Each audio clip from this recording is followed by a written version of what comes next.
Hello. हम semester 4 BCom business management chapter 1 improving people's performance motivation के बारे में पढ़ने वाले हैं, पूरा चैप्टर। चैप्टर 1 शुरू से स्टार्ट करते हैं। जो निराली पब्लिकेशन का बुक है उससे पढ़ेंगे और पूरा पढ़ेंगे, completely exhaustive. Chapter 1 improving people's performance and motivating the staff. इसमें क्या क्या देखेंगे? मोटिवेशन के बारे में देखेंगे, उसके क्या क्या सिस्टम्स रहते हैं, meaning definitions, types, importance, 10 commandments of effective management, ये इंपॉर्टेंट है। टेक्निक्स और मेथड्स ऑफ मोटिवेशन देखेंगे। थेरीज क्या क्या मोटिवेशन की हैं अवेलेबल वो देखेंगे। नीड हायरार्की थ्योरी देखेंगे। यस। फिर हर्सबर्ग का टू फैक्टर थ्योरी देखेंगे। देन डगलस का थ्योरी ऑफ एक्स वाई देखेंगे। और फिर ओस्लीस का थ्योरी जेड देखेंगे, एक्स वाई जेड, ये 3 थ्योरी है। देन मैक्लेगेंड्स की थ्योरी देखेंगे। नाउ मोटिवेशन किसी भी ऑर्गेनाइजेशन में जरूरी क्यों होता है? क्योंकि सारा काम कौन करता है? जो गोल बना देते हैं top level management, middle level management उसे कम्युनिकेट कर देता है, लेकिन जो मेन काम करना होता है वो एम्प्लॉयज़ को करना होता है। और एम्प्लॉयज़ को मोटिवेटेड रहना, एंथुजियास्टिक रहना बहुत जरूरी होता है किसी भी ऑर्गेनाइजेशन में। जो आर्ट है जिससे आप एम्प्लॉयज़ को डिलीजेंटली और सिंसियरली काम करने के लिए उत्साहित कर सकते हैं, प्रोत्साहित कर सकते हैं, उसे कहते हैं मोटिवेटेड एम्प्लॉयज़ को क्रिएट करना। उस पर प्रोसेस को मोटिवेशन कहा जाता है। ठीक है, ज़्यादा से ज़्यादा मोटिवेटेड आपके एम्प्लॉयज़ रहेंगे, उतनी ज़्यादा प्रोडक्टिविटी रहेगी, उतने ज़्यादा इंगेज रहेंगे और उतने ज़्यादा इन्वेस्टेड वो फील करेंगे। अगर आपके वर्क प्लेस में लोग मोटिवेटेड नहीं है तो बहुत रिस्की सिचुएशन हो जाएगी। तो जो मोटिवेशन है, ये टर्म कहाँ से आती है? एक वर्ड है मोटिव, उससे आती है। मोटिव क्या रहती है? It is the an action to satisfy need. आपकी कोई नीड है, आपको कोई चीज़ चाहिए, और उसे पूरा करने के लिए जो आप एक्शन लेते हैं, वो उस पूरे एक्शन को क्यूमुलेटिवली हम मोटिव कहते हैं। ठीक है, तो मोटिव क्या है? एक इनर स्टेट है जो आपको एनर्जाइज करती है, आप में एनर्जी लाती है, आपको एक्टिवेट करती है, आपको मूव करने के लिए कंपेल करती है, जिसके कारण आप कोई मूवमेंट करते हैं किसी चीज़ को पाने के लिए। वो होता है आपका motive. Motive is an expression of people's need and desire. जो चीज़ आपको चाहिए उसके एक एक्सप्रेशन को हम कहते हैं। कोई चीज़ आपको चाहिए, उसे पूरा करने के लिए आप कोई काम करेंगे, जो चीज़ आपको चाहिए वो आपको मोटिव है। मोटिवेशन क्या होती है? गोल्स को पाने के लिए बहुत जरूरी रहती है, ड्राइविंग फोर्स रहती है किसी भी एक्शन के पीछे। वो एनकरेज करती है लोगों को अपना बेस्ट परफॉर्मेंस देने के लिए, गोल्स को रीच करने के लिए, गोल को रीच करने के लिए, अपना बेस्ट देने के लिए मोटिवेशन उन्हें प्रोत्साहित करती है, इंस्पायर करती है। ठीक है, this is the process by which one satisfy his needs by pursuing certain objectives. बहुत सारी डेफिनेशन मोटिवेशन की हमें दी हुई है, लेकिन मोटिवेशन जो विटलिस ने दी हुई है हमें, ये बहुत अच्छी लगी मुझे। Motivation represents an unsatisfied need which creates a state of tension और डिसइक्विलिब्रियम। मतलब एक कोई अनसेटिस्फाइड नीड है जिसकी वजह से आपको डिसइक्विलिब्रियम या टेंशन हो रहा है, और जब एक इंडिविजुअल गोल ओरिएंटेड पैटर्न में उसे ठीक करने जाता है, जिसकी वजह से एक इक्विलिब्रियम आ जाता है या फिर एक टेंशन जो है वो खत्म हो जाता है, उस पूरे प्रोसेस को, उस डिसइक्विलिब्रियम की वजह से जो टेंशन आया, उस टेंशन को रिजोल्व करने के लिए आपने जो एक्शन लिए और फिर आपकी नीड को आपने सेटिस्फाई करा, इस पूरे को मोटिवेशन कहेंगे। इसके रीजन को मोटिवेशन कहेंगे। नाउ फीचर क्या क्या होते हैं मोटिवेशन के फीचर? ये एक गोल डायरेक्टेड बिहेवियर है, किसी चीज़ को पाने के लिए मोटिवेशन होती है। मोटिवेशन हमेशा यूं ही नहीं आ जाती, किसी चीज़ के लिए मोटिवेशन होती है। मोटिवेशन एक कंटिन्यूस प्रोसेस, क्योंकि ह्यूमन की जो नीड है वो अनलिमिटेड है, असंख्य नीड्स हैं, एक सेटिस्फाई हो जाएगी तो दूसरी आएगी। तो जो मैनेजर है, यहाँ पे ये पॉइंट नहीं है कि ह्यूमन क्या है और गोल ओरिएंटेड है, ये चीज़ आपको एज अ मैनेजर के पॉइंट ऑफ व्यू से देखनी है, as a superior point of view से देखनी है कि किस तरीके से आप आपके एम्प्लॉयज़ को मोटिवेट कर सकते हैं और क्या क्या चीज़ें आपको ध्यान रखनी चाहिए जब आप एक एम्प्लॉयज़ को मोटिवेट करना चाहते हैं, उनको मोटिवेशन प्लान बना रहे हैं। सबसे पहली बात, एक गोल ओरिएंटेड बिहेवियर होता है मोटिवेशन, तो आपको एम्प्लॉयज़ को एक गोल देना पड़ेगा। उसके बाद एक कंटिन्यूस प्रोसेस रहती है, क्योंकि अगर आपने कोई एक चीज़ उन्हें दे दी तो ऐसा नहीं है कि वो मोटिवेट हो जाएंगे, आपको अगली उससे थोड़ी सी हार्ड चीज़ उन्हें देनी पड़ेगी एक मैनेजर को। फिर ये positive, negative, monetary, non monetary सारी होती है। पॉजिटिव कैसे? आपने उनकी तारीफ करी, नेगेटिव कैसे? आपने उनको डांटा, मॉनिटरी कैसे? आपने उनको पैसे दिए, नॉन मॉनिटरी अगर तुमने काम नहीं किया तुम्हारे पैसे काट लूंगा।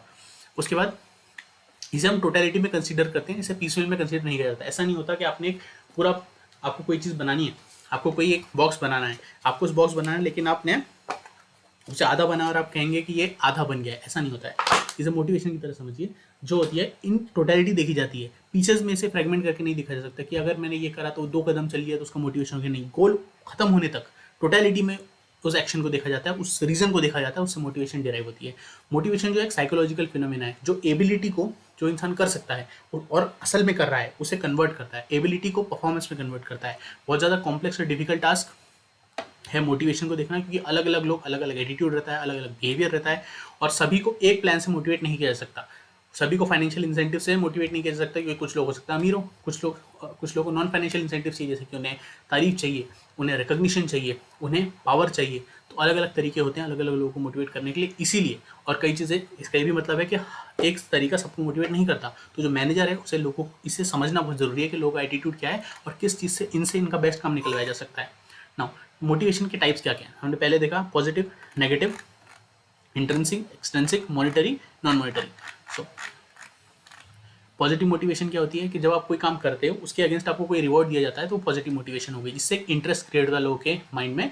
आप एक इन्वायरमेंट बनाते हो जिसमें एक लोग अपनी नीड्स को सेटिस्फाई करते हैं, एक कॉपरेशन का बिहेवियर बनता है लोगों का कि अगर मैं मेरा काम, ये मेरी मदद करेगा, मेरा काम पूरा होगा, इससे मेरा काम पूरा होगा, सबकी तारीफ होगी, सबका फायदा होगा। एक पॉजिटिव मोटिवेशन, इसमें क्या होता है, इसका एग्जाम्पल अवार्ड मिलते हैं, रिकॉग्निशन मिलता है, तारीफ मिलती है लोगों से, मैनेजर से, अपर मैनेजमेंट से, अवार्ड्स दिए जाते हैं कई सारे बैंक्स में हायर परफॉर्मेंस के लिए। ये पॉजिटिव मोटिवेशन है। नेगेटिव मोटिवेशन क्या हुई, जब बैंक्स रहते हैं तो बैंक्स में ब्रांच मैनेजर्स को ट्रांसफर कर दिया जाता है। कहाँ ट्रांसफर किया जाता है, उसे दूर ट्राइबल एरिया में उनको ट्रांसफर कर दिया जाता है, अच्छे खासे ब्रांच से, एसी ऑफिस से सीधा जहाँ पे अच्छे से ऑफिस भी नहीं बना वहाँ पे भेजा जाता है।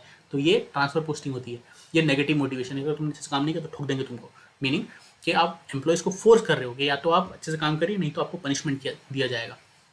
इससे क्या होता है, एक फियर और अनहेल्दी इन्वायरमेंट बन जाता है।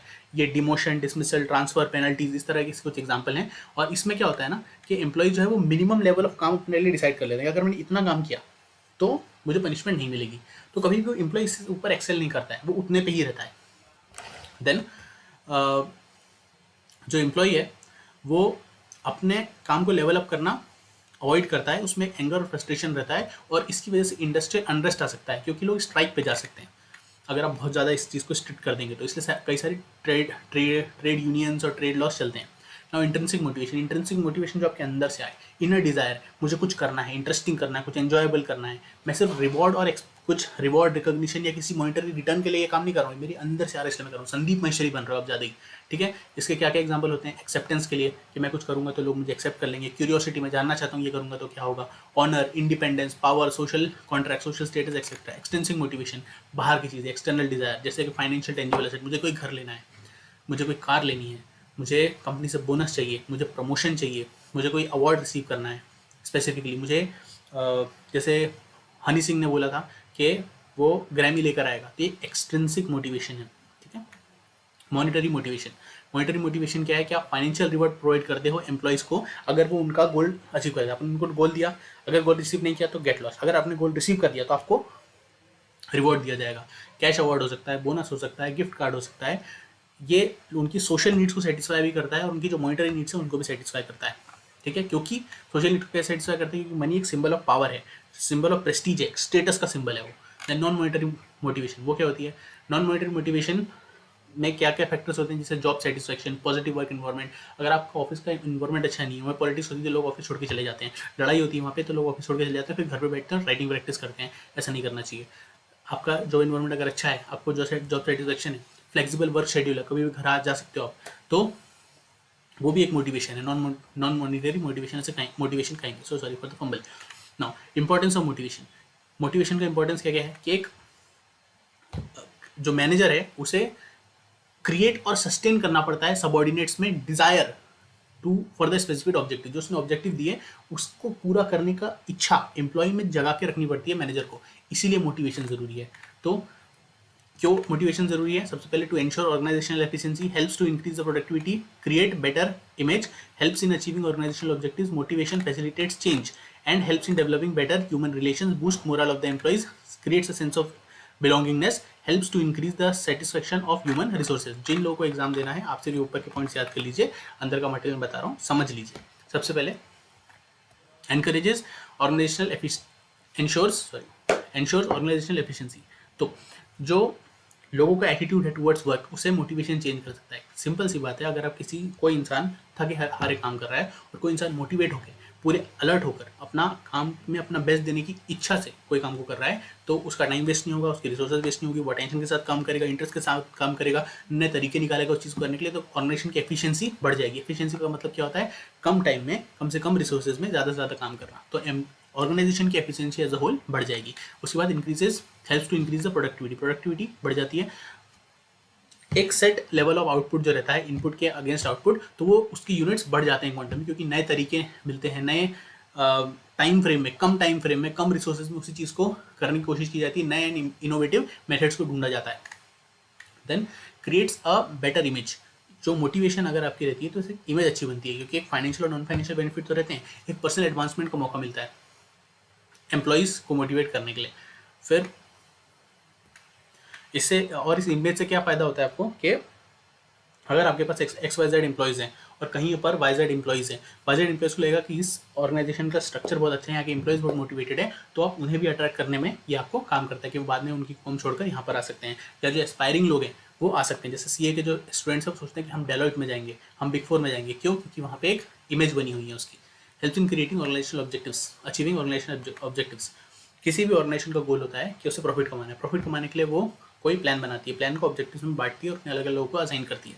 तो उस ऑब्जेक्टिव को अचीव करने के लिए मोटिवेशन बहुत ज़रूरी है कि आप किस तरीके से एम्प्लॉय को एनर्जाइज करेंगे और उसे समझाएंगे कि जो आपका गोल है वो इस गोल से कंप्लीटली रिलेटेड है। ये एम्प्लॉय को समझाना बहुत ज़रूरी होता है। जो मोटिवेशन है वो इट फैसिलिटेट चेंज। कई जो बिजनेस है और बिजनेसेस और इंडस्ट्रीज हैं वो ख़त्म हो गई क्योंकि उन्होंने चेंज को केटर नहीं करा। If you don't adapt you don't endure, meaning अगर आप बदलते नहीं रहेंगे तो आप खत्म हो जाएंगे, आपको बदलते रहना है लगातार। तो और जो एम्प्लॉयज़ होती है, इसमें दिक्कत ये है कि जो एम्प्लॉयज़ हैं वो चेंज नहीं चाहते। अभी एआई आ रहा है, अभी मशीन्स आ रही हैं, अभी लोग बोल रहे हैं कि ह्यूमन्स को पूरी तरीके से साइड लाइन कर दिया जाएगा। जब कंप्यूटर आए थे तब यही हुआ था। लेकिन अगर आपको ऑर्गेनाइजेशन की कॉस्ट बचानी है तो कंप्यूटर करने लेगा तो आपको भी करना ही पड़ेगा, वरना आपका बिजनेस बंद हो जाएगा। तो अगर एम्प्लॉयज़ मोटिवेटेड रहेंगे फ्यूचर के बारे में तो वो चेंज को रेजिस्ट नहीं करेंगे और चेंज को एक्सेप्ट करेंगे। Helps in developing better human relations. जब एक ऑर्गेनाइजेशन में जॉब सेटिस्फेक्शन रहता है तो वहाँ पे इंडस्ट्रियल डिस्प्यूट्स, लेबर एब्सेंटिज्म मतलब लोग नहीं आना, और लेबर टर्न अराउंड टर्नओवर मतलब छोड़कर चले जाना, वो रेट कम रहता है जब एक ऑर्गेनाइजेशन में जॉब सेटिस्फेक्शन रहता है, क्योंकि एम्प्लॉयज़ मोटिवेटेड रहते हैं। Boost the moral of the employees. Moral होता क्या है, एक वर्ड आप बहुत बार सुनने वाले हो इस चैप्टर में। मोरल होता है एटीट्यूड और feeling of the employees towards the work और वर्क सिचुएशन। आप अपने काम को किस तरीके से देखते हो वो आपका लेवल ऑफ मोरल बताता है कि आपका मोरल क्या है। अगर कोई इंसान है जिसे बहुत सारी बुक्स पढ़नी है, मेरे पास बहुत सारी बुक्स रखें, थोड़ी दूर है अभी हाथ में नहीं आएगी, तो बहुत सारी बुक्स रखी हैं, अगर वो सोच रहा है कि मैं इन्हें कैसे पढ़ूंगा तो उसका मोरल डाउन है। लेकिन वो बोल रहा है मैं इन्हें पढ़ूंगा, एक दिन जरूर पढ़ूंगा, तो उसका मोरल बहुत अच्छा है। Now it creates a sense of belongingness. जो मोटिवेशन है वो क्लोज टाइज बिल्ड करने में मदद करता है between the enterprise and the employee. It reduces the employee turnover and reduces the constant induction of new employees and reduces the constant induction of new employees. मतलब जो employees हैं वो छोड़ के नहीं जाएंगे। टाटा सबसे बड़ा एग्जाम्पल, वहाँ के जो एम्प्लॉयज़ है वो वहीं रहना चाहते हैं और ज़्यादातर छोड़ के नहीं जाना चाहते, भले ही उनका पे थोड़ा कम होता है कंपेरेटिवली, फिर भी क्योंकि उन्होंने इस तरह का बिलोंगिंगनेस बना के रखी है लोगों के बीच में। Helps to increase the satisfaction of human resources. तो जो एक अच्छा मोटिवेशन सिस्टम अगर आप है तो उसकी वजह से क्या होगा कि जो नीड्स और एस्पिरेशन है इंडिविजुअल्स की, मतलब एम्प्लॉयज़ की, वो सेटिस्फाई हो जाएंगी। उसकी वजह से जो ह्यूमन रिसोर्सेज हैं, नई ह्यूमन रिसोर्स क्रिएट करने का आपका पैसा नहीं बचेगा, और जो लेबर टर्नओवर है और जो लॉयल्टी है वो लेबर टर्नओवर कम होगा और जो लॉयल्टी है एम्प्लॉयज़ की वो बढ़ेगी, ताकि आपको नए एम्प्लॉयज़ में खर्चा नहीं करना पड़ेगा। तो आपकी जो ह्यूमन रिसोर्सेज हैं वो सेटिस्फाइड रहेंगी। मतलब आपने उनमें बहुत खर्चा किया, ह्यूमन रिसोर्स में उनको ट्रेन किया है, उन्हें सब कुछ किया है आपने, तो वो आपका सेव्ड रहेगा। ना रिक्विजिशन कमांडमेंट और साउंड मैनेजमेंट, इसे बहुत अच्छे से पढ़ना। और ये एक नाम आ रहा है कुंसन ओडोनिल, ये नाम जो है इसे आप पढ़ लीजिए, समझ लीजिए, याद कर लीजिए। इस पूरे सब्जेक्ट में ये नाम बहुत बार आने वाला है, बहुत कांडी आदमी है कुंसन ओडोनिल। इन्होंने क्या दिया है, 4 इंपॉर्टेंट रिक्विजिट्स दिए हैं एक साउंड मोटिवेशन सिस्टम के। सबसे पहले बात, वो चीज़ प्रोडक्टिव होनी चाहिए, वो चीज़ कॉम्पिटिटिव होनी चाहिए, वो कॉम्प्रिहेंसिव होनी चाहिए और फ्लेक्सिबल होनी चाहिए। प्रोडक्टिव होनी चाहिए मतलब इस तरीके से होनी चाहिए कि आप जो एम्प्लॉय काम कर रहा है उसकी प्रोडक्टिविटी को आप मेजर कर सकें कि उसने कितनी देर में कितना काम किया, और अगर उसने इससे ज़्यादा काम करा तो उसे ज़्यादा उसका फ़ायदा होगा। इस तरीके से होना चाहिए, वो प्रोडक्टिव होना चाहिए। मतलब उस एम्प्लॉय किस तरीके से काम करेगा वो मेजर भी होना चाहिए, और ऐसा भी होना चाहिए कि जिसे देखकर एम्प्लॉय का काम करने का मन करे। फिर वो कॉम्पिटिटिव होना चाहिए। कॉम्पिटिटिव मतलब होना चाहिए कि जो उसकी कॉस्ट है मोटिवेशन सिस्टम की, वो उसकी प्रोडक्टिविटी को एक्सीड नहीं करनी चाहिए। मतलब जो आपने मोटिवेशन प्लान बनाया वो बना है 1.5 लाख रुपए का, और आपका बिजनेस टर्नओवर 1.5 करोड़ रुपए का, और आपका जो बिजनेस का अभी टर्नओवर है वो 50 लाख रुपए है। या जो आप बिजनेस का सबसेट बना रहे हो, एसबीओ जो आप बना रहे हो, उसका जो रेवेन्यू आप चाहते हो वो सिर्फ 20,000 रुपये आपको प्रॉफिट आने वाला है, और आपने 30,000 रुपये मोटिवेट करने के लिए खर्चा, इनको ट्रिप पे भेज दिया, इनको ट्रेनिंग करा दी, उससे कोई फर्क नहीं हुआ। जो कॉस्ट है वो कभी भी प्रोडक्टिविटी से कम रहनी चाहिए। कॉम्पिटिटिव होना चाहिए, ऐसे अनशंट खर्चा नहीं होना चाहिए। कॉम्प्रिहेंसिव होना चाहिए, उसमें सिर्फ बेसिक नीड्स की नहीं, हायर नीड्स की भी, एम्प्लॉय की जो हायर नीड्स होती हैं सबॉर्डिनेट्स की मतलब बेसिक नीड्स तो हो गई कि जो वर्किंग कंडीशंस हैं ये वो हो गई, higher needs, promotion, status, recognition, उन सभी कॉम्प्रिहेंसिव होना चाहिए, सब चीज़ों को इंक्लूसिव होना चाहिए, हर लेवल के एम्प्लॉय को सेटिस्फाई करना चाहिए उसने, और फ्लेक्सिबल होना चाहिए। एक जो आपने मोटिवेशन सिस्टम बनाया वो सबके लिए नहीं लग सकता है, तो हर एम्प्लॉय के लिए अलग अलग मोटिवेशन या हर क्लास ऑफ एम्प्लॉय के लिए अलग अलग टाइप का सिस्टम होना चाहिए। इसके लिए उसमें चेंजेस जरूरी है, वो फ्लेक्सिबल होना चाहिए, रिजिड नहीं होना चाहिए। अब 10 कमांडमेंट्स ऑफ इफेक्टिव मैनेजमेंट बहुत ज़्यादा जरूरी है। It recognize the individuality of the individual, set a good example, make your subordinate feel special, guide rather than order, do not be secretive, encourage participation, watch how to communicate, show confidence on the subordinates, listen attentively, leaders should make the subordinates know about the things expected from them. Okay, then recognize the individuality of the individuals. जो हैं लोग हैं, जनता है, उनकी अलग अलग psychology होती है। कोई इंसान सेम चीज़ से मोटिवेट नहीं हो सकता, हर इंसान की नीड और डिज़ायर्स अलग अलग होती हैं, इसीलिए उस इंसान के डिज़ायर के हिसाब से उसका मोटिवेशन डिसाइड होना चाहिए, तभी जाके वो इंसान मोटिवेट होगा। किस उसका ट्रिगर डिसाइड होना चाहिए। अगर किसी को पैसे की ज़रूरत है तो आप उससे बोलिए अगर आप काम करेंगे तो हम आपकी सैलरी बढ़ा देंगे। अगर किसी को घर की ज़रूरत है आप बोलिए कि आपको घर दे देंगे। अगर किसी को शादी करनी है तो छोड़ो। Set a good example, meaning subordinates must always follow and watch his subordinates. Must क्या बोल रहा हूँ, तो जो जूनियर है वो हमेशा सीनियर को देखता है और उसे फॉलो करता है, कॉन्शियसली और सबकॉन्शियसली ऐसा ही होता है। तो जो सुपीरियर है, जो हेड है, उसे अच्छा एग्जाम्पल सेट करना चाहिए। Positive and be you have to be positive and you have to be consistent with your efforts. आप इनकंसिस्टेंट नहीं हो सकते, जो आप करेंगे वही रेसिप्रोकेट होगा। Make your subordinates feel special, meaning एक सिंपल रूल है मैनेजर्स के लिए, praise in public and criticize in private. Publicly तारीफ करो और अकेले में डांटो, सिंपल। उन्हें स्पेशल फील कराओ, अप्रिसिएशन उन्हें वहाँ दो जहाँ उनका बनता है, उन्हें ग्रो करने की अपॉर्चुनिटी दो, उन्हें लगे कि जो उनका काम है वो ज़रूरी है और उनके काम के लिए वो भी ज़रूरी है, ऐसा उन्हें फीलिंग आनी चाहिए। उन्हें ऑर्डर मत करिए, उन्हें गाइड करिए, कोई चीज़ कैसे करनी है। आप सिर्फ ये मत बोल दीजिए कि मुझे रिजल्ट चाहिए, वो रिजल्ट कैसे आएगा वो भी उन्हें बताइए, ठीक है। वो सीक्रेटिव नहीं होना चाहिए, मतलब यहाँ पे जब आप कोई मोटिवेशन प्लान बना रहे हो तो बहुत ट्रांसपेरेंट रखो, ओपन रखो कि भाई ये हम कर रहे हैं, इससे ये फ़ायदा होगा। आपने बोल दिया कि हम ये करने वाले हैं या हम ऐसा कुछ कर सकते हैं, सीक्रेटिव क्यों रख रहे हो? ट्रांसपेरेंसी रखो कि भाई हम ये कर रहे हैं, इससे हम ये चाहते हैं, ये होगा, ये होगा, ये होगा। अगर वो चीज़ एम्प्लॉय को समझ में आएगी तो फ्रस्ट्रेशन नहीं होगा, ग्रुप टीम स्पिरिट बढ़ेगी और गोल की तरफ काम होगा। नहीं तो फ्रस्ट्रेशन आएगा, सीक्रेसी बढ़ेगी और फ्लो ऑफ इन्फॉर्मेशन नहीं होगा ऑर्गेनाइजेशन में। Now encourage participation. जब एक इफेक्टिव मैनेजमेंट प्लान बनता है तो उसमें पार्टिसिपेशन बहुत ज़रूरी होता है, क्योंकि डिसीजन लेने के लिए सबॉर्डिनेट्स को भी अपॉर्चुनिटी देनी चाहिए कि आप ये आपकी बताइए क्या होता है। उससे एक वेल इन्फॉर्म्ड मैनर में सारी चीज़ें होती हैं और कोई चीज़ छूट नहीं जाती और कोई ऐसा डिसीजन नहीं लिया जाता जो इम्प्रैक्टिकल हो। Watch how you communicate. क्या आप कह रहे हैं वो ज़रूरी ये होता है कि आप जो चीज़ कह रहे हैं वो कैसे कह रहे हैं। ये तो मैंने अभी अभी सीखा है। तो be careful not only about what you are saying but how you are saying that.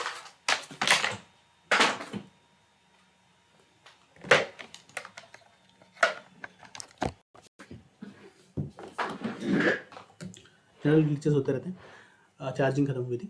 तो क्या कहना है सिर्फ वो जरूरी नहीं है, कैसे कहना है वो भी, जो आपकी टोन है, जिस तरीके से आपने बोला, किस इंटेंशन से बोला, किस वे में आपने बोला, वो भी बहुत जरूरी होता है। कोई भी ऑफेंड हो जाता है आजकल, समझ जाइए। वॉच हाउ यू कम्युनिकेट हो गया। Show confidence on the subordinates. जो आपके सबॉर्डिनेट्स उन पर भरोसा करिए। अगर आप उन्हें उनसे काम करने देंगे, उन पर कॉन्फिडेंस दिखाएंगे तो वो अपना बेस्ट देंगे, उनका एटीट्यूड चेंज होगा। और एम्प्लॉय फीडबैक को यूज़ करिए। जो चीज़ उन्होंने बोली कि भाई ये सही नहीं है, ये गलत हो रहा है, इसने ये बोल दिया, उसने वो बोल दिया, उस फीडबैक को यूज़ करिए और कुछ चेंजेस करिए। उसकी वजह से कमिटमेंट बनेगा, फ्रेंडशिप बढ़ेगी, कमराडरी बढ़ेगी ऑर्गेनाइजेशन में। लिसन अटेंटिवली, बहुत अच्छे से सुनिए। सो मैनेजर का एक बहुत ज़रूरी काम है, आपको बहुत अच्छी तरीके से सुनना है। लिसनिंग डीपर अंडरस्टैंडिंग के लिए बहुत ज़रूरी है। ऑर्गेनाइजेशन में क्या हो रहा है, क्या गलतियाँ हो रही हैं, किस तरीके से इंटरप्शंस आ रहे हैं, क्या हो रहा है, इसके लिए बहुत ज़रूरी है। Now leader should make the subordinates know about the things expected from them. जो सबॉर्डिनेट से मैं करवाना चाहता हूँ वो लीडर ने उन्हें बता देना चाहिए क्लियरली। सिर्फ ये नहीं होगा कि मुझे ये चाहिए, या तुम्हारा जॉब पोजीशन ये है, उस जॉब पोजीशन से क्या क्या एक्सपेक्टेड फंक्शंस हैं, क्या क्या एक्सपेक्टेड गोल्स हैं उसके, वो चीज़ क्लियरली मैनेजर ने उन्हें बतानी चाहिए। ठीक है, ताकि जो एम्प्लॉयज़ उन्हें समझे कि जो उनका गोल है और जो ऑर्गेनाइजेशन का गोल है वो असल में इन लाइन है। जैसे जैसे ऑर्गेनाइजेशन ग्रो करेगी, एम्प्लॉय भी ग्रो करेगा। फिर टेक्निक्स और मेथड्स ऑफ मोटिवेशन, क्या क्या टेक्निक्स होती हैं। एक तो मॉनिटरी टेक्निक्स अभी हम देख चुके हैं, जॉब ग्रुप टेक्निक्स अभी देखते हैं, लीडरशिप स्टाइल और सुपरवाइजरी टेक्निक्स अभी देखते हैं, मैनेजमेंट बाय ऑब्जेक्टिव्स टेक्निक्स अभी देखते हैं, सेंसिटिविटी ट्रेनिंग अभी देखते हैं, और ग्रुप बेस्ड टेक्निक्स। ठीक है, टेक्निक्स और मेथड्स। टेक्निक्स और मेथड्स क्या मतलब होता है, आगे थ्योरीज आने वाली है। तो टेक्निक्स और मेथड्स होते हैं तरीके मोटिवेट करने के, लोगों को मोटिवेट करने के तरीके। ओके, लोगों ने क्या क्या किया है वो थ्योरीज हुई, क्या क्या कर सकते हैं, क्या क्या किस तरीके से लोगों को मोटिवेट किया जाता है वो होती है मेथड्स। तो उसमें से एक तरीका है मॉनिटरी टेक्निक, मतलब उनको पैसा दे दो, उनको स्टेटस दे दो, उनको रिस्पेक्ट दे दो, या फिर उन्हें पैसे दे दो, बाकी सब वो चीज़ें खुद कर लेंगे। पैसा बहुत जरूरी है जीवन में, ये भी मैंने अभी देखा है जीवन में। Paid allowance, incentives etcetera. ना जॉब बेस्ड टेक्निक्स जो होती है, ये एक साइकोलॉजिकल बेनिफिट है ह्यूमन बिहेवियर का, which is that this technique is psychological benefit that are responsible for the behaviour of employees in organisation. Okay, किस तरह एम्प्लॉय बिहेव करता है ऑर्गेनाइजेशन में, उसके लिए ये टेक्निक उसका बेसिस बनाती है। कैसे? Job simplification, job rotation, job enlargement, job enrichment, freedom in planning of the work, sense of recognition, responsibility and achievements. जब ये होता है, मतलब जो आपकी जॉब है वो बहुत कठिन है, बहुत रिजिड है, तो आप उस वहाँ पे काम करना पसंद नहीं करेंगे। लेकिन अगर आपकी जॉब सिंपल है लेकिन बोरिंग नहीं है, मतलब जॉब रोटेशन होता जा रहा है, जॉब ऐसी नहीं है कि सिर्फ आप एक ही चीज़ कर रहे हो, एनलार्ज होती जा रही है। पहले एक काम था, फिर 10 2-3 काम आए, धीरे धीरे बढ़ती भी जा रही है। जॉब एनरिचमेंट, उससे आपका भी कुछ एनरिचमेंट हो रहा है, आपका नॉलेज बढ़ रहा है। Freedom in planning of work, जो अगला है वो आपसे पूछ के डिसीजन लेता है। सेंस ऑफ रिकॉग्निशन है, वहाँ पे आपको जो आप काम करते हैं उसके लिए रिकॉग्नाइज किया जाता है, आपकी रिस्पॉन्सिबिलिटी दी जाती है आपको, और आप अचीव करते हो किसी चीज़ को। तो ये जॉब बेस्ड टेक्निक्स होती हैं जो हमने देखा है। नॉन फाइनेंशियल इंसेंटिव जो थे अभी पहले देखे थे वो। लीडरशिप स्टाइल और सुपरवाइजरी टेक्निक्स, ये बहुत ज़रूरी होता है। ये मैनेजर को डिसाइड करना पड़ता है। असल में आपको राम जी जैसे काम करवाना है, अगर अच्छे से बात हो सकती है तो अच्छे से कर लो, नहीं तो भय बिन होए न प्रीत, सिंपल। तो 3-4 मैनेजमेंट के स्टाइल होते हैं, लीडरशिप स्टाइल होते हैं। Autocratic, Steve jobs, Elon Musk fire कर देंगे। डेमोक्रेटिक, वो कौन है वो, एक है बंदा जो शेयर ट्रेडिंग करता है यूट्यूब पे, बहुत अच्छा इंसान वो। और एक फ्री रहना है, वो बहुत ही ज़्यादा लिबरल है। कहने का मतलब, आप बहुत स्ट्रिक्ट रहिए, फिर लोगों को पार्टिसिपेटिव करिए। फ्री रेन में आप पूरा ही डेलीगेट कर दीजिए कि तुम्हें ही करना, मुझे रिजल्ट से मतलब है। ठीक है, ये डिपेंड करता है कि किस टाइप के आपके एम्प्लॉयज़ हैं, उनकी क्या प्रोडक्टिविटी है, और किस टाइप का रिजल्ट आप उनसे एक्सपेक्ट करते हो, ये उस पर डिपेंड करता है। और लीडरशिप स्टाइल से लोगों का मोटिवेशन डिसाइड होता है। अगर स्पेस एक्स में आज इलॉन मस्क रिजिड काम नहीं करवाएगा तो लोग काम नहीं करेंगे। लोगों को पता है इलॉन मस्क वहाँ पे बहुत रिजिड तरीके से काम करवाएगा, क्योंकि उसका जो पैसा है वो बहुत ज़्यादा फंसा हुआ है। ठीक है, उसे कम टाइम में ज़्यादा रिटर्न चाहिए, तो वहाँ पे ऑटोक्रेटिक फॉर्म ऑफ गवर्नेंस रहेगा। लेकिन अगर कोई फॉर्म है, जैसे कि कोई सी ए फॉर्म है, तो वहाँ पे डेमोक्रेटिक फॉर्म रहेगा। अगर बहुत ज़्यादा काम नहीं है तो आप कभी चले जाओ, कभी आ जाओ, कुछ इमरजेंसी है तो चले जाओ।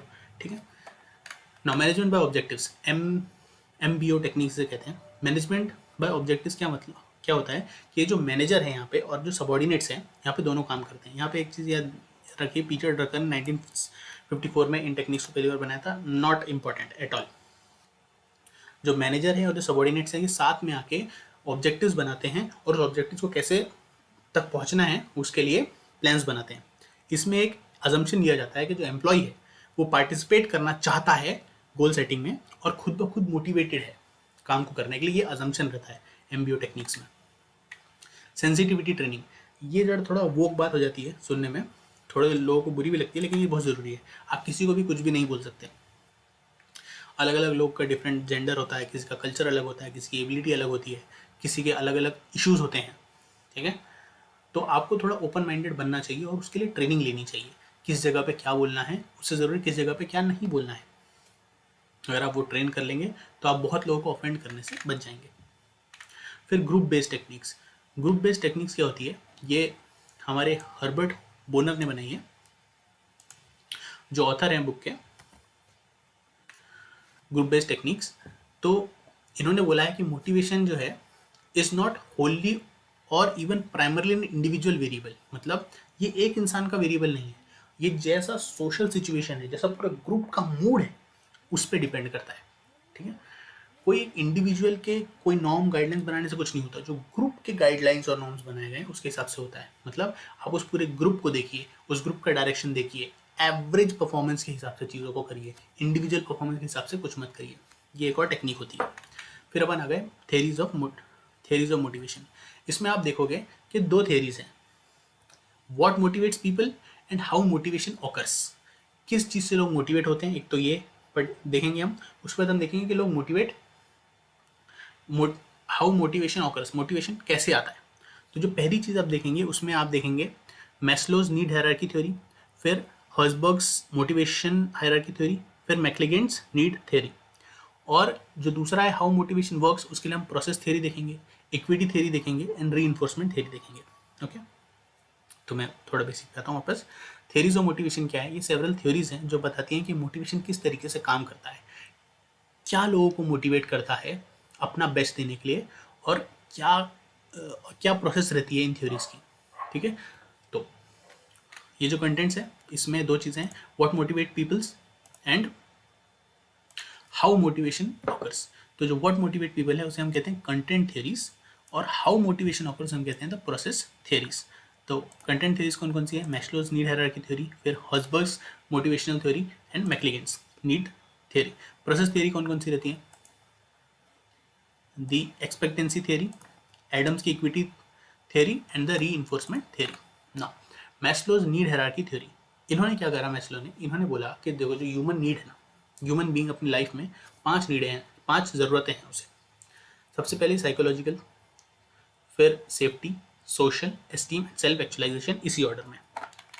ये देखिए, सबसे पहले फिजियोलॉजिकल, रोटी कपड़ा मकान, फिर सेफ्टी, ये जो है ये है मेरे पास रहे, सोशल स्टेटस मतलब मेरा रिकग्निशन भी हो, मैं लोगों से मिलो जुलो भी, एक सोशल सर्कल भी रहे, फिर एस्टीम नीड्स, सेल्फ रिस्पेक्ट, अपने काम में रिकग्निशन, फिर सेल्फ एक्चुअलाइजेशन, अनंत की वो प्राप्ति कुछ उसे कहते हैं।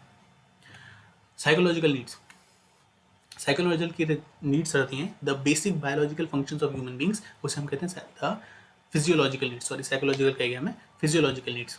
जो बेसिक बायोलॉजिकल फंक्शंस रहते हैं, रोटी कपड़ा मकान और पैसा।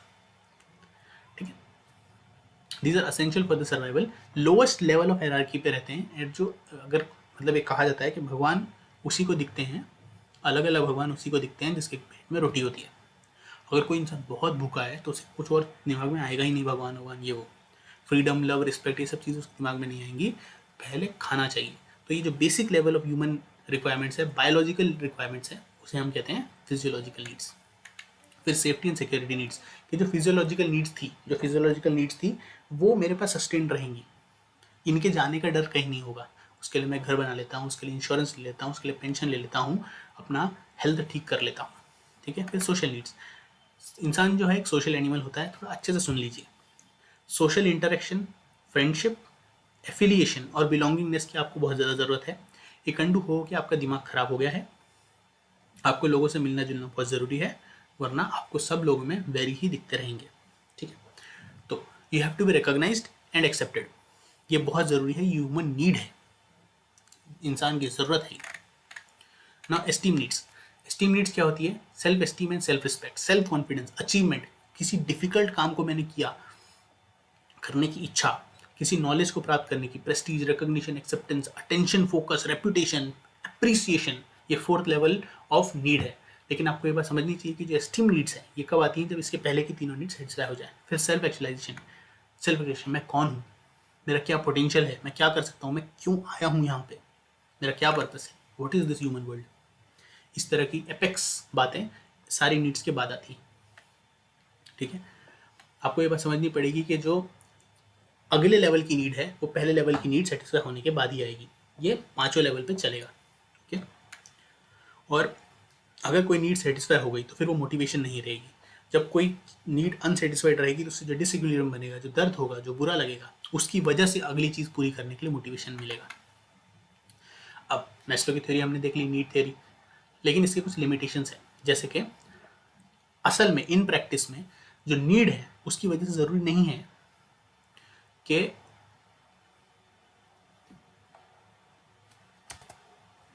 in practice the needs of the individual will not rise according to the levels stated.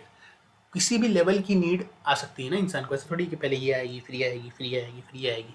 हो सकता है कि उसने अपना रोटी कपड़ा मकान किया फिर उसे संदीप मंशूरी बनना है एकदम से। तो ये लेवल्स फॉलो हों ऐसी कोई ज़रूरी नहीं है, और इसका कोई एविडेंस हमारे पास नहीं है। सारे इंडिविजुअल्स एक तरीके के नहीं होते, सारे लोग एक तरीके से नहीं सोचते, इसीलिए ऐसी कोई ज़रूरत नहीं है कि ये लेवल बाय लेवल ही सही चीज़ आएगी। उसके बाद ऐसा कोई एविडेंस नहीं है कि अगर कोई नीड सेटिस्फाई हो गई तो वो फिर मोटिवेटर नहीं रहेगी। इस बात का कोई एविडेंस हमारे पास नहीं है, यह चीज़ हम मानते हैं। अब इस चीज़ को टेस्ट और वैलिडेट नहीं किया जा सकता। अगेन ये बड़ी जेनरिक बातें हैं, इसे टेस्ट और वेरीफाई नहीं किया जा सकता। जो ह्यूमन नीड्स हैं वो सिर्फ मोटिवेट, जो ह्यूमन है वो सिर्फ नीड से मोटिवेट नहीं होते हैं, बहुत सारे अलग चीज़ों से भी मोटिवेट होते हैं। जो ज़रूरत है उससे नहीं, अपने मन की मर्जी से, कुछ करने की इच्छा से मोटिवेट होते हैं, सिर्फ ज़रूरत से नहीं होते हैं मोटिवेट। तो उन बाकी चीज़ों को तो इसने कंसिडर करा ही नहीं मैस्लो ने, इसीलिए। तो और जो लेवल्स हैं ये बहुत rigidly, they are not rigidly fixed, ये हेजी और ओवरलैपिंग है। कैसे कि जो सोशल नीड्स हैं, अगर आपकी फिजियोलॉजिकल नीड्स पूरी नहीं होंगी तो सोशल नीड्स आपकी पूरी हो ही नहीं सकती, आपकी रिस्पेक्ट है ही नहीं।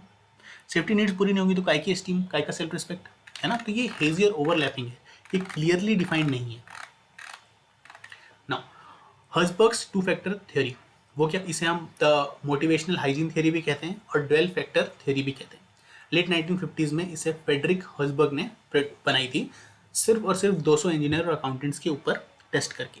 उसने उनसे पूछा कि किस चीज़ को करके आपको अच्छा और बुरा लगता है आपके काम में, और जो उनके एम्प्लॉयज़ थे उसने उसने 2 फैक्टर्स बनाए, एक हुआ मेंटेनेंस फैक्टर और एक हुआ मोटिवेशन फैक्टर। एक हुआ मेंटेनेंस फैक्टर और एक हुआ मोटिवेशन फैक्टर। मेंटेनेंस फैक्टर वो होते हैं जैसे अच्छी इन्वायरमेंट, अच्छी जगह, अच्छा पीने का पानी, वर्किंग इन्वायरमेंट। मोटिवेशन फैक्टर्स उन्हें इज्जत देना, उन्हें जॉब सिक्योरिटी देना, उन्हें अवार्ड्स देना काम के लिए, उन्हें ट्रेनिंग देना, इस तरह की चीज़ें मोटिवेशन फैक्टर्स। अब ये दोनों ही चीज़ें अगर रहेंगी तो लोग मोटिवेट होंगे, लेकिन अगर नहीं रहेंगी तो ऐसा नहीं कि डीमोटिवेट हो जाएंगे। थोड़ा ट्रिकी है, थोड़ा समझो, ठीक है। अगर इनका एब्सेंस रहेगा मेंटेनेंस वाली चीज़ों का, तो मेंटेनेंस वाली चीज़ें अगर नहीं रहेंगी तो लोग डिससेटिस्फाइड फील करेंगे, लेकिन जो मोटिवेशन वाली चीज़ें हैं ना, लेकिन सॉरी, अगर मेंटेनेंस वाली जो चीज़ें हैं अगर वो नहीं रहेंगी तो बंदा डिससेटिस्फाई हो सकता है, लेकिन अगर वो रहेंगी तो ऐसा नहीं है कि वो मोटिवेट हो जाएंगे, वो मानेगा कि तुम्हारी नेचुरल वर्किंग कंडीशंस है। उसी तरीके से जो मोटिवेटर फैक्टर्स हैं कि उनके होने से इंसान मोटिवेटेड फील करेगा, लेकिन अगर वो नहीं रहेंगे तो ऐसा नहीं है कि वो डिससेटिस्फाई हो जाएगा, वो फिर भी काम करेगा, ठीक है। उल्टा है दोनों, कि ये जो हाइजीन फैक्टर्स हैं अगर ये नहीं रहेंगे तो वो इंसान डीमोटिवेटेड फील करेगा, लेकिन अगर जो मोटिवेशन फैक्टर्स हैं अगर ये नहीं रहेंगे तो ऐसा नहीं कि डीमोटिवेटेड फील करेगा, वो काम फिर भी करेगा, लेकिन ये नहीं रहेंगे तो डीमोटिवेटेड फील करेगा, ठीक है। और इसका ये मतलब नहीं कि अगर ये रहेंगे तो मोटिवेटेड फील करेगा, ऐसा नहीं। सो हाइजीन फैक्टर्स क्या होगी, कंपनी की पॉलिसी कैसी है, सुपरविजन कैसा है, रिलेशनशिप कैसी है, वर्किंग कंडीशंस कैसी है, रेम्यूनरेशन कैसा है, सैलरी कैसी है, सिक्योरिटी किस तरह की है वो। और मोटिवेशन फैक्टर्स क्या है, अचीवमेंट, रिकॉग्निशन, वर्क, जो आपका काम है वही, रिस्पॉन्सिबिलिटी, एडवांसमेंट एंड ग्रोथ। अब कुछ कुछ मेरिट्स हैं हर्ज़बर्ग की थ्योरी के। तो ये जो थ्योरी है वो रिकमेंड करती है स्पेसिफिक मेजर्स, मतलब क्या करके आप लोगों का मोटिवेशन इंप्रूव कर सकते हो, ये इसका बेनिफिट है, ठीक है। इससे आपको अंडरस्टैंडिंग बढ़ती है कि आपका जॉब का, आप जो आप काम कर रहे हो वो क्या काम है, वो क्या रिलेटेड काम है, किस तरीके से काम करवाना है। ये क्लियरली बताता है कि हाइजीन फैक्टर्स जो हैं वो बहुत ज़रूरी होते हैं किसी भी ऑर्गेनाइजेशन में डिससेटिस्फेक्शन को अवॉइड करने के लिए। अच्छी वर्किंग इन्वायरमेंट देना, अच्छे काम करने की सुविधाएं देना बहुत ज़रूरी होता है, ये बात क्लियरली यहाँ पे बताई गई है, ठीक है। उसके बाद वो सिग्निफिकेंस को एक्सप्लेन करता है of job enrichment on the job redesign and motivation. Job enrichment मतलब उस जॉब को करके एम्प्लॉय कितना ग्रो कर रहा है, ये बात भी एम्प्लॉय के लिए ज़रूरी है, ये बहुत क्लियरली बताती है ये थ्योरी हमें। लेकिन इसकी कुछ लिमिटेशंस भी हैं। अब इसके लिमिटेशन क्या है कि ये सिर्फ 200 लोग पे इसे टेस्ट करा गया है और बिलियंस ऑफ लोगों के लिए इस थ्योरी को दे दिया गया है, बड़ी बड़ी कंपनीज इसे पढ़ेंगी और अप्लाई करेंगी। सिर्फ 200 लोगों पे टेस्ट करा गया है इसे। कितना छोटा सैंपल साइज है, बहुत लिमिटेड रिसर्च है ये। कोई direct cause and effect relationship नहीं है between satisfaction and performance. Then यहाँ पे जो हर्जबर्ग है वो अज्यूम करता है कि जो रिलेशनशिप है वो सेटिस्फेक्शन और हाई परफॉर्मेंस के बीच में है, कि अगर एम्प्लॉय सेटिस्फाइड रहेगा तो अच्छा परफॉर्म करेगा। लेकिन ये अज्यूम्ड रिलेशनशिप है, उसने सिर्फ सेटिस्फेक्शन को देखा है, उसने उनके परफॉर्मेंस पे नहीं देखा, उनकी प्रोडक्टिविटी पे नहीं देखा, उसने सिर्फ ये देखा कि अगर सेटिस्फाइड रहेंगे तो काम करेंगे, लेकिन किस तरीके से काम करेंगे वो नहीं देखा उसने, और वो सारे फैक्टर्स को इस थ्योरी में इंक्लूड नहीं किया गया है। अब असल में एक और लिमिटेशन है कि जो दोनों फैक्टर्स हमने देखे, मोटिवेशन फैक्टर और हाइजीन फैक्टर, या जो हम जिसे मेंटेनेंस फैक्टर कहते हैं, ये डिस्टिंक्ट नहीं है, ये दोनों ही ज़रूरी हैं हर ऑर्गेनाइजेशन में, और दोनों ही होते हैं। सिंपल सी बात है, दोनों का ही डिससेटिस्फेक्शन और सेटिस्फेक्शन दोनों की वजह से हो सकते हैं। ये जो दोनों हैं ये यूनिडायरेक्शनल नहीं है उनके इन्फ्लुएंस में, वो एक ही डायरेक्शन में जाते हैं दोनों। वही पहले वाली बात है कि डिस्टिंक्ट नहीं है, असल में एक ही है। अगर कोई ब्लू कॉलर वर्कर है तो वो अपने पे और सिक्योरिटी को ज़्यादा मान देगा रदर देन मेंटेनेंस फैक्टर, कि भाई मुझे कितने पैसे दे रहे हो, मेरी सिक्योरिटी कितनी है, इस बात को मैं ज़्यादा तवज्जो दूंगा इससे कि मेरी वर्किंग कंडीशंस कैसी है। तो जो सेटिस्फेक्शन है वो पर्सनैलिटी पे डिपेंड करता है। अगर कोई बंदा मोटिवेशन सीकर है तो उससे मोटिवेशनल फैक्टर्स अच्छे लगेंगे, और कोई बंदा मेंटेनेंस सीकर है तो उसे मेंटेनेंस फैक्टर्स से वो ज़्यादा मोटिवेटेड फील करेगा। जो मोटिवेशन सीकर है वो नेचर ऑफ द टास्क कैसा है वो देखेगा, उसका टॉलरेंस ज़्यादा रहेगा पुअर इन्वायरमेंट के खिलाफ भी, क्योंकि वो मोटिवेटेड एम्प्लॉय है, ठीक है। और वहीं जो मेंटेनेंस सीकर इंसान है वो मोटिवेशन अपॉर्चुनिटीज़ को अवॉइड करेगा, वो अपना 9 to 5 चाहेगा, जिसमें कुछ भी गलत नहीं है अभी। तो एक एडिक्वेट अमाउंट दोनों का, हाइजीन फैक्टर्स का भी और मोटिवेशन फैक्टर्स का भी, मैनेजर को बना के रखना चाहिए ऑर्गेनाइजेशन के अंदर, ताकि लोग मोटिवेटेड फील करें। फिर theory of X and Y, इसके बाद जेड भी आएगी, और फिर एबीसी पूरा चालू कर देंगे लोग। कोई अच्छा नाम रखना नहीं आता इन लोगों को। फिर Douglas McGregor's theory of X and Y, इसमें क्या करा गया है, इनकी एक बुक है the human side of enterprise. इस बुक में मैकग्रेगर साहब ने 2 थ्योरी दी हैं, theory X and theory Y. इसमें अजम्पशन है कुछ, इसमें कुछ अजम्पशंस हैं about the people at work, जो काम कर रहे हैं उन पे कुछ अजम्पशंस हैं। क्या अजम्पशंस है कि जो मैनेजर हैं वो एक अपना व्यू पॉइंट बनाते हैं लोगों के बारे में, ह्यूमन नेचर के बारे में। थ्योरी एक्स में, जो थ्योरी एक्स है उसमें एक पेसिमिस्टिक या नेगेटिव व्यू बनाया जाता है, और थ्योरी वाई में एक पॉजिटिव या ऑप्टिमिस्टिक व्यू बनाया जाता है। मीनिंग नेगेटिव व्यू में देखा जाता, ऐसा अज्यूम करके चला जाता है, थ्योरी एक्स में ये अज्यूम करा जाता है कि लोग डिमोटिवेटेड हैं, उन्हें अपना काम पसंद नहीं है, और उन्हें अगर आपको प्रॉम्प्ट, अगर उनसे काम कराना है तो उन्हें प्रॉम्प्ट करना पड़ेगा, पनिश करना पड़ेगा, रिवॉर्ड देना पड़ेगा, वो भी कॉन्स्टेंटली मार मार के सिखाना पड़ेगा, अपने मन से नहीं करने वाले। ये अज्यूम करके चला जाता है, ये अजम्पशन रखा जाता है कि जो एवरेज ह्यूमन बीइंग है वो अपने काम को पसंद नहीं करता और उसे अवॉइड करना चाहता है। वो अपने काम को डिसलाइक कर सकता है, और उसकी जो डिसलाइक है अपने काम को लेकर, काम करने की ना करने की जो इच्छा है, उसे पनिशमेंट से कंट्रोल करना पड़ता है। जो एवरेज पर्सन है वो लेजी है और अवॉइड करना चाहता है रिस्पॉन्सिबिलिटी को, वो डायरेक्ट होना, he prefers to be directed, मतलब वो लीडिंग रोल नहीं लेना चाहता, वो लीडर नहीं होना चाहता, वो सिर्फ फॉलोअर बनना चाहता है एवरेज पर्सन, और वो चेंज को रेजिस्ट करता है। इनहेरेंटली सेल्फ सेंटर होता है, सिर्फ अपने बारे में सोचता है, ऑर्गेनाइजेशन का ऑब्जेक्टिव पूरा हो नहीं हो, मुझे मेरी सैलरी मिलनी चाहिए, ऐसा सोचता है। ये अजम्पशन है कि ये उसकी थिंकिंग है। फिर relatively less ambitious and want security, वो कम एम्बिशियस है, वो बहुत ज़्यादा रिस्क नहीं ले जाता, वो सिक्योरिटी पे ज़्यादा फोकस करता है। And average human being needs to be supervise at every step, जो एवरेज ह्यूमन बीइंग है उसे सुपरवाइज करना पड़ता है हर एक स्टेप पे। ये 9 अजम्पशंस हम थ्योरी एक्स में लेकर चलते हैं, ठीक है। तो मैकग्रेगर ने कहा है कि थ्योरी एक्स जो है उसमें जो सुपीरियर और सबऑर्डिनेट है उनमें बहुत सारे टाइज होते हैं। मैनेजर को हमेशा ओवरलुक करना पड़ता है वर्कर्स को, और अथॉरिटी बहुत कम बार डेलीगेट करी जाती है, मतलब शेयर करी जाती है, बहुत स्ट्रिक्ट कंट्रोल रहता है और सारा कंट्रोल मैनेजर के पास रहता है इस केस में। अब थ्योरी वाई यहाँ पे आ गए वोक लोग। इन्होंने क्या बोला कि हम लोगों को ऑप्टिमिस्टिक काम कराएंगे, पॉजिटिव काम कराएंगे, और वर्क उनसे डिसेंट्रलाइज करेंगे, उन्हें भी इनकॉर्पोरेट करेंगे, ये करेंगे वो करेंगे, इस तरह की बातें मजाक कर रहा हूँ, ये भी बहुत ज़रूरी है। इससे लोग इन्वॉल्व फील करते हैं, एनकरेज करता है लोगों को इस तरीके से काम करने में। लोग अपने आप से इनिशिएटिव लेते हैं और सेल्फ डायरेक्शन लेके सेल्फ मोटिवेटेड होकर काम करते हैं। यहाँ पे भी कुछ अजम्पशंस होते हैं। पहला एवरेज अजम्पशन ये है कि लोग अपने काम को डिसलाइक नहीं करते। कई लोग हुए जो अपने काम को रेस्ट की तरह देखते हैं या खेल की तरह देखते हैं और उसे करना चाहते हैं। ठीक है, जो एम्प्लॉई है will exercise self direction and self control. वो सेल्फ डायरेक्शन और सेल्फ कंट्रोल करेगा और पूरी तरह से कमिटेड रहेगा अपने एम्प्लॉय के ऑर्गेनाइजेशन के ऑब्जेक्टिव की तरफ, बिना उसे पनिश करे हुए या फिर उस पर एक्सटर्नल कंट्रोल लाए। वो खुद से ये चीज़ करेगा जो हमारे स्कूल वालों ने कभी नहीं सोचा कि हम खुद से भी चुप रह सकते हैं। Then motivated by higher level of needs. जो एवरेज ह्यूमन पर्सन है वो हायर लेवल ऑफ नीड्स है। कौन कौन से हायर लेवल ऑफ नीड्स थे? Esteem needs and self actualisation needs. उसे फिजियोलॉजिकल और सेफ्टी नीड्स और एस्टीम नीड्स में फंसा के रखने की, एस्टीम नहीं, फिजियोलॉजिकल और सेफ्टी नीड्स में फंसा के रखने की जरूरत नहीं है। वो एस्टीम सेल्फ एक्चुअलाइजेशन वाली नीड्स से भी मोटिवेट हो सकता है या उससे ही मोटिवेट होता है एवरेज ह्यूमन बीइंग। ऐसा इसका अजम्पशन है। ठीक है, जो एवरेज ह्यूमन बीइंग है वो एक्सेप्ट कर सकता है, he learns to accept, even seek responsibility. वो चाहता है कि उस पर रिस्पॉन्सिबिलिटी डाली जाए। और commitment to the objective is a function of the reward associated with achievements. जो कमिटमेंट है ऑब्जेक्टिव का, ऑब्जेक्टिव की तरफ मेरा कमिटमेंट यही मेरा रिवॉर्ड है, is a function of rewards.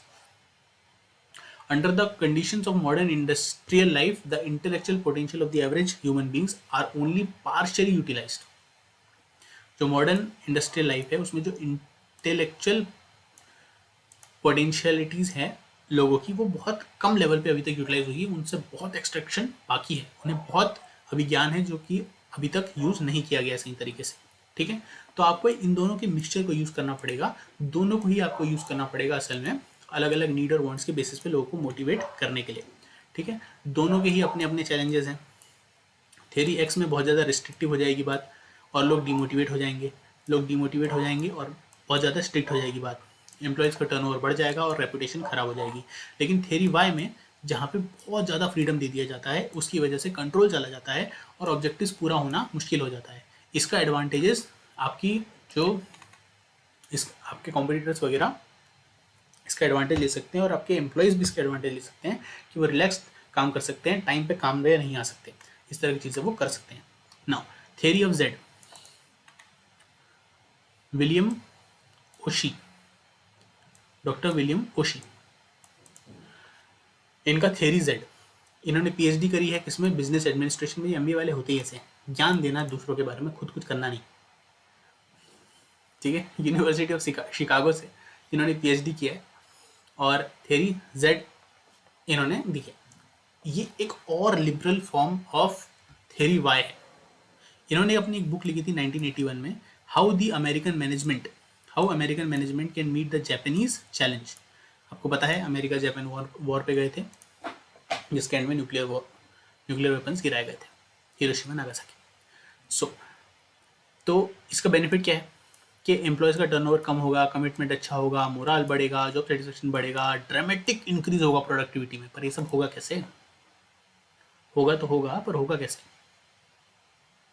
तो ऐसे होगा जैसे सब के कुछ ना कुछ अजम्पशंस हैं, इसके भी कुछ अजम्पशंस हैं। जैसे कि जो एम्प्लॉय हैं वो चाहते हैं कोऑपरेटिव और इनिशिएटिव लेके काम करना, कोऑपरेशन में काम करना। जितना कंपनी उनके लिए करेगी उतना ही एम्प्लॉय करेंगे उसके लिए, बल्कि जितना एम्प्लॉय कंपनी के लिए करे उतना ही वो कंपनी से उनके लिए वापस चाहते हैं। वो रेसिप्रोकेटरी एक्शन चाहते हैं। जो थ्योरी जेड है इसमें उन्हें एक वर्क लाइफ बैलेंस मेंटेन करने की इच्छा है, जिसमें वो फैमिली, कल्चर, ट्रेडिशन और काम सभी को मैनेज कर सकें।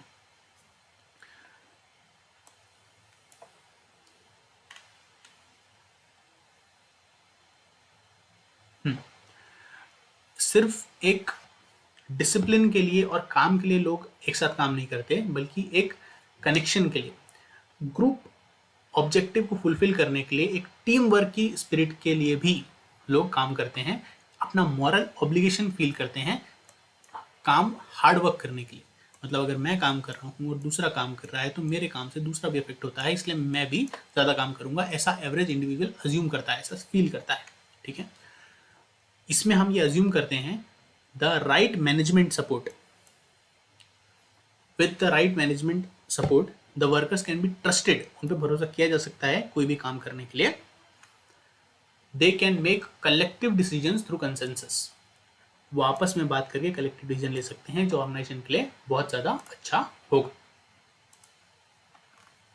ओके, नाउ इसके फीचर्स क्या क्या हैं? एक स्ट्रॉन्ग बॉन्ड बनता है between the organisation and the employees, हमने देखा किस तरीके से। फिर एम्प्लॉय पार्टिसिपेशन इसमें बढ़ता है क्योंकि खुद एंथुजियाज्म से काम करेंगे, खुद डिसीजन बनाएंगे, खुद प्लान बनाएंगे और फिर उसको इम्प्लीमेंट करेंगे। उनमें एक म्यूचुअल ट्रस्ट रहता है लोगों के बीच में।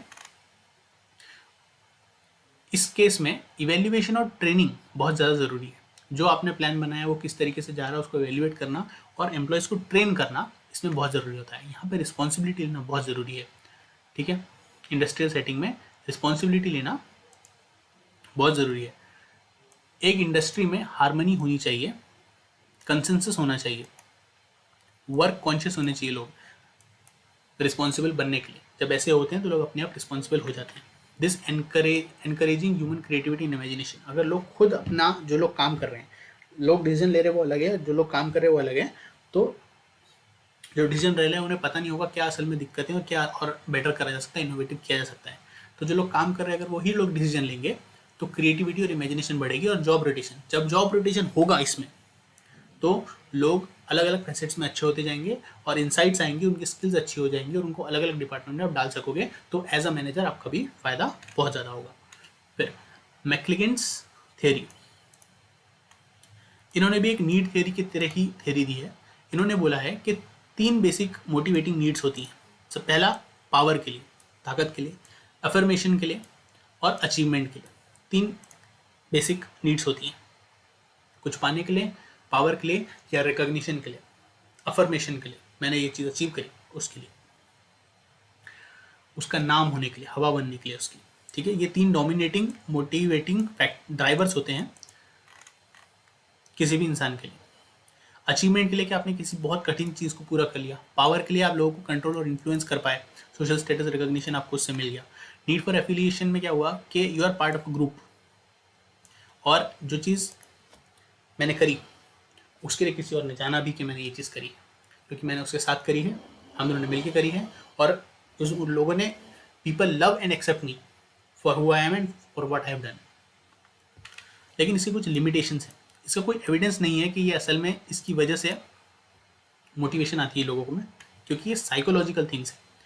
फिर नीड और सेटिस्फेक्शन दोनों ही, need and satisfaction of need दोनों ही साइकोलॉजिकल थिंग है। कई बार लोगों को पता ही नहीं रहता कि उनकी ज़रूरत क्या है, उनकी नीड क्या है, उन्हें वही नहीं पता रहता। तो ऐसे में मैनेजर कैसे डिटरमिन करेगा कि इन्हें क्या चाहिए और इन्हें मोटिवेट कैसे करा जाए। कोई कॉज और इफेक्ट में डायरेक्ट रिलेशनशिप नहीं होता नीड और बिहेवियर के बीच में। The theory does not fully address the question of the process and how it comes about. ये मोटिवेशन को डायरेक्टली एड्रेस नहीं करता है और किस तरीके से मोटिवेशन आती है इन थ्योरी। आप देखिए ना, ये कह रही है कि यहाँ पे 3 नीड है जिसकी वजह से कोई भी काम करता है, या मोटिवेशन का है। तो मोटिवेट करने के लिए मैं स्पेसिफिक क्या करूँ वो बताओ आपकी थ्योरी में, वो तो आपने लिख के दिया नहीं, आपने नीड्स बता दी। तो ये इसका लिमिटेशन, लेकिन ऐसा नहीं है। मोटिवेशन आपको पता चलती है अगर आप उन्हें पावर, अचीवमेंट और अफर्मेशन की अपॉर्चुनिटीज देंगे ऑर्गेनाइजेशन में, तो लोग ऑलरेडी मोटिवेटेड फील करेंगे। This was it, bye bye.